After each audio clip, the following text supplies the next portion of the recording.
Yeah, so I DJ a lot. And some of the other towns and some of the other states that I've DJ'd in include Connecticut. And that's, if you're from the East Coast, Connecticut is right by New York City. And a lot of the rich people that do business in New York City live in Connecticut. Places like New Canaan, places like Greenwich. A lot of stars live there. And there's also a working class part of Connecticut, kind of like the northwest part of Connecticut is a little bit more working class. But where I've DJ'd are for the rich people. New Canaan,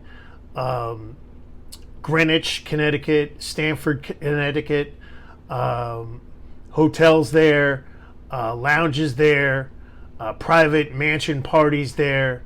Again, anything, any place you would like to play, you definitely have to understand what the game is there. And the game in Connecticut is who you know. So it's not necessarily you knowing any of the rich people, but knowing the promoters that can get to the rich people, or the promoters that could put you into a club that will get you to the rich people. I was lucky. I was doing some radio in Connecticut. So some of the people that I worked with there were in radio that also, like myself, did DJing on the side. So we would flip-flop parties from time to time and give each other leads. I also was hooked up with a promoter that did all the Barcelonas, which are lounges. They're tapas lounges. And he did them all the way up until Boston.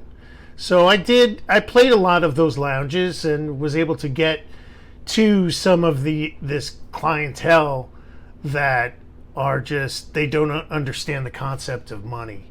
One of the great things about playing in Connecticut as well is, they really like their gangster hip hop. Now, I'm originally from New York, and I've played in New York, I played in the city, I've played everywhere. But I've never been in a situation where I would have to play really gutter gangster hip hop than in Connecticut. I mean, a lot of these remixes, back then, lean back remixes, How We Do, The Game, and 50 Cent, Pete Rock, CL Smooth, stuff like that, where, you're playing either to an ultra hip crowd in New York City, or you're playing in your living room, or it's on your iPad. I mean, you're not playing it in a club, but in Connecticut, I was able to play all of that stuff, man. They loved it. I don't understand what it is.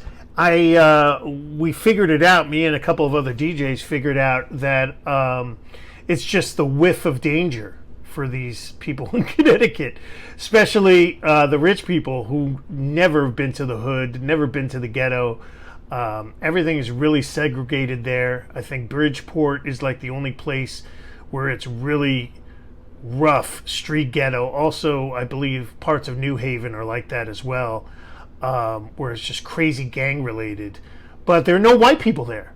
So the white people just kind of, it's kind of it seems to me like the allure of danger was always something that they enjoyed. And every club that I've played in, whether it be a really nice bar taco, place where everyone's wearing, flip-flops and it's very laid back and high end, dude, they love it. They want to hear, the Locks. They want to hear Biggie, like gangster Biggie, not Hypnotize. They want to hear Who Shot Ya, stuff like that. So it was a very interesting dynamic.